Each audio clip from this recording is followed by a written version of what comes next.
going on, people? It's Leon Williams here with Crypto Nuggets. All right, before we get started, please don't forget to like and subscribe. All right, let's get going. Today we get to talk about Kucoin's founders getting indicted. Yes, indicted. I want to stress the indictment is only charges and they're considered innocent until proven guilty. But a couple of days ago in the Southern District of New York, they were indicted for not registering as a money transmitting business and conspiracy to violate the Bank Secrecy Act. The founders, who go by, we'll just say Michael and Eric, because I can't pronounce their Chinese names, are in a whole lot of trouble. So what did they do?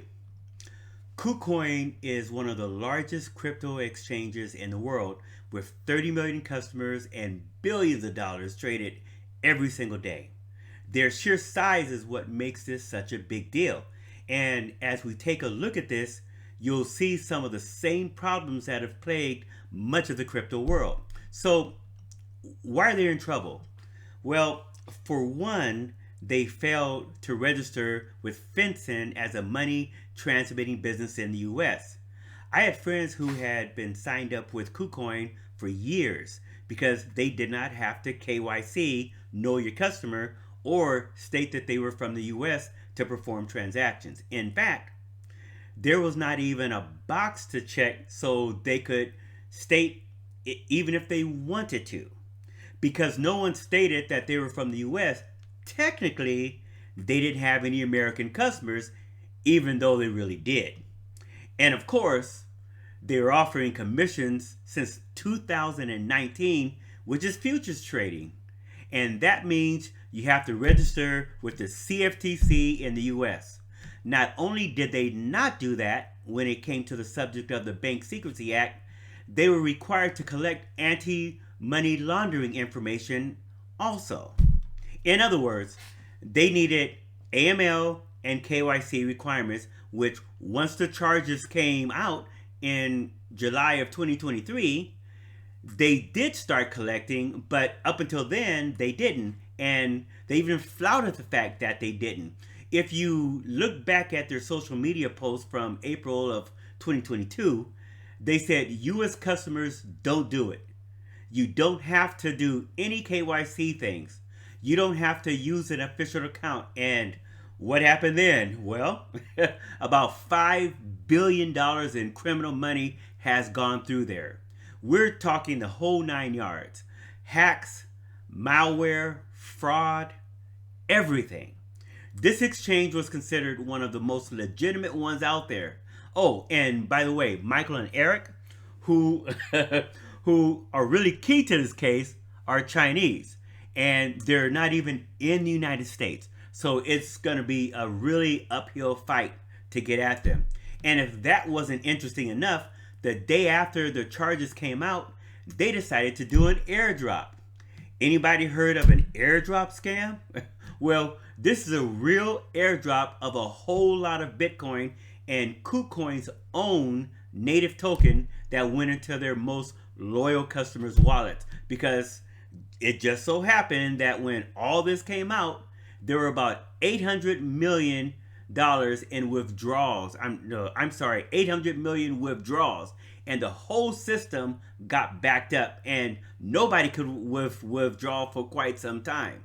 So they wanted to give everybody a reward for being loyal to the tune of about $10 million in total distributed amongst their millions of customers, right?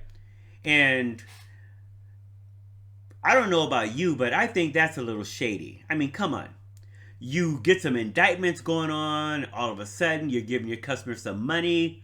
Smells kind of fishy to me, doesn't it? Those of you who follow crypto know that the crypto recovery process involves KYC, or know your customer identification, at the second stage. So follow along with me here.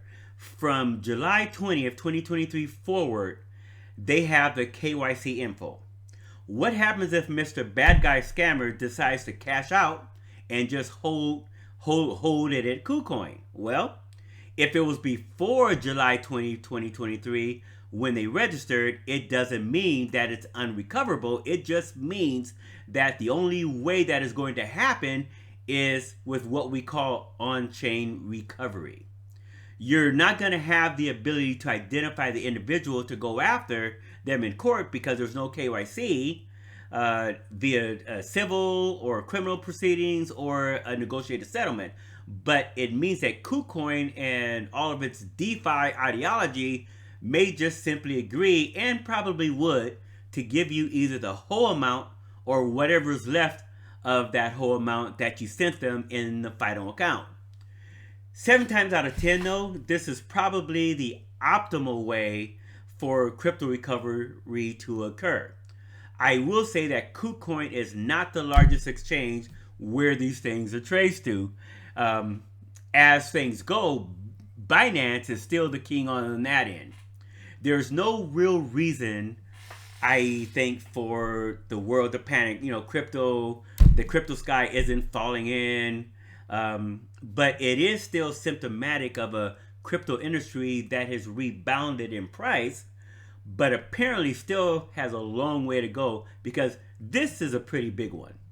Kucoin had been pretty busy in expanding through almost every global market out there, with a lot of activity in Latin America, Brazil in particular, and a little bit in Europe. So we're really not talking about small fish here. I mean, it really is a big deal. Not a whole lot to worry about, but it really is a big deal.